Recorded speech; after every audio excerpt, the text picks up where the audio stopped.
Who was Dagon?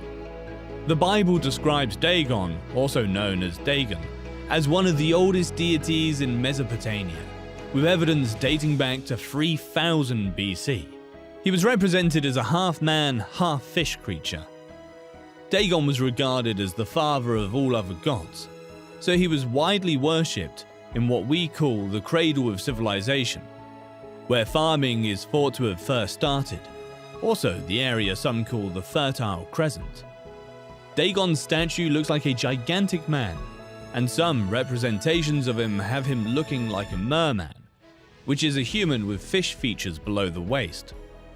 Some scholars have referred to him as a fish god, which makes sense given his association with the Philistines and their location along the coast. In the Bible, the Philistines continue to worship Dagon during the time of Judges and during the reign of Samuel and Saul. As a biblical connection, ancient texts from the region connect Dagon as the father of Baal, another false god highlighted throughout later Old Testament history. During the Judges period, the practice of Baal worship entered Jewish religious life.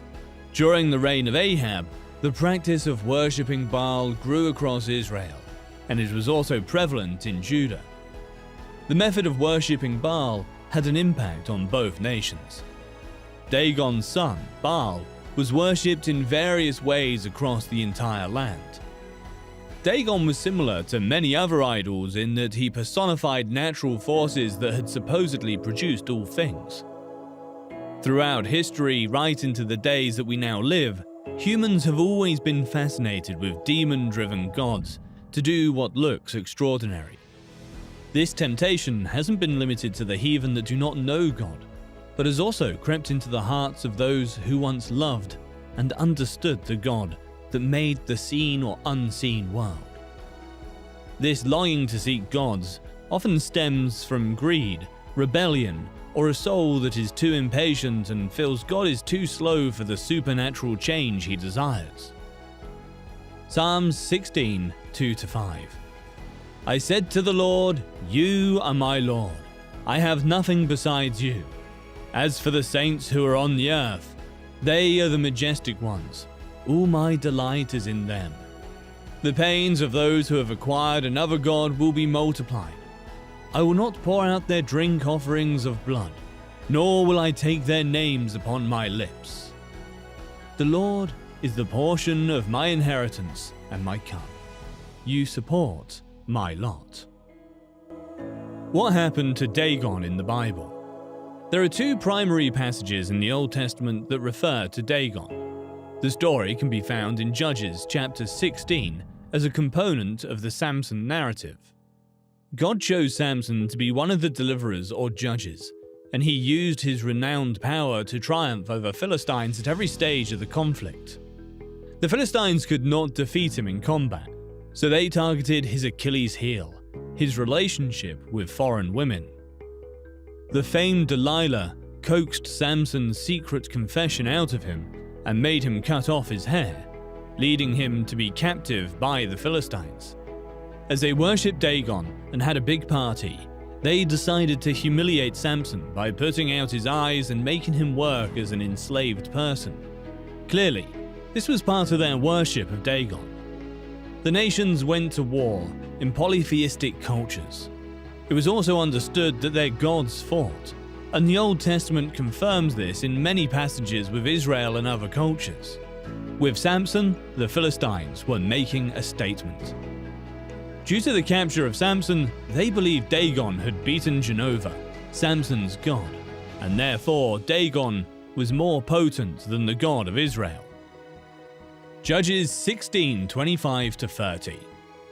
Now when they were in high spirits, they said, "Call for Samson so that he may amuse us." So they called Samson out of the prison, and he entertained them. They made him stand between the pillars. Then Samson said to the boy who held him by the hand, "Let me feel the pillars on which the roof of the house rests, so that I may lean against them." Now the house was full of men and women. All the Philistine lords were there, and on the flat roof were about 3,000 men and women who looked on while Samson was entertaining them. Then Samson called to the Lord and said, "O Lord God, please remember me and please strengthen me just this one time. O God, and let me take vengeance on the Philistines for my 2 eyes." Samson took hold of the 2 middle support pillars on which the house rested and braced himself against them, one with his right hand and the other with his left. And Samson said, "Let me die with the Philistines." And he stretched out with all his might, collapsing the support pillars, and the house fell on the lords and on all the people who were in it.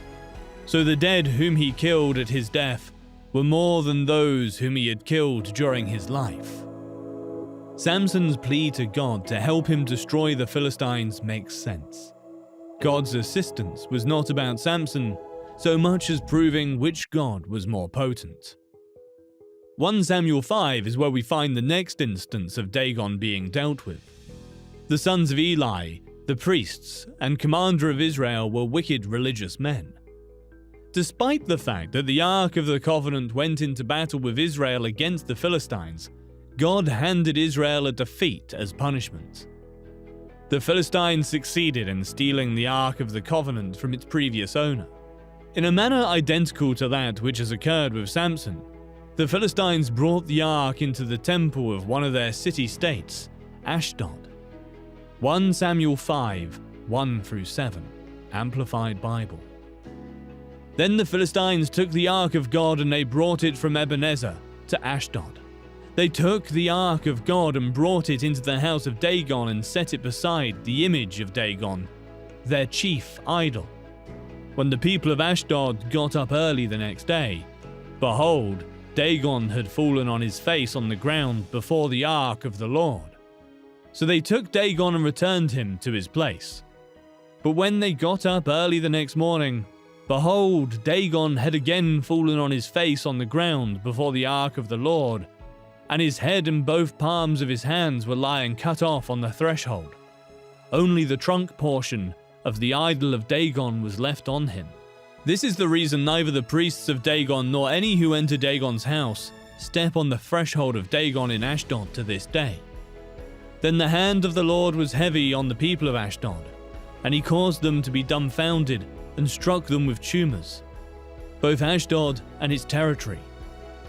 When the men of Ashdod saw what had happened, they said, "The Ark of the God of Israel must not remain with us, for his hand is heavy on us and on Dagon, our God."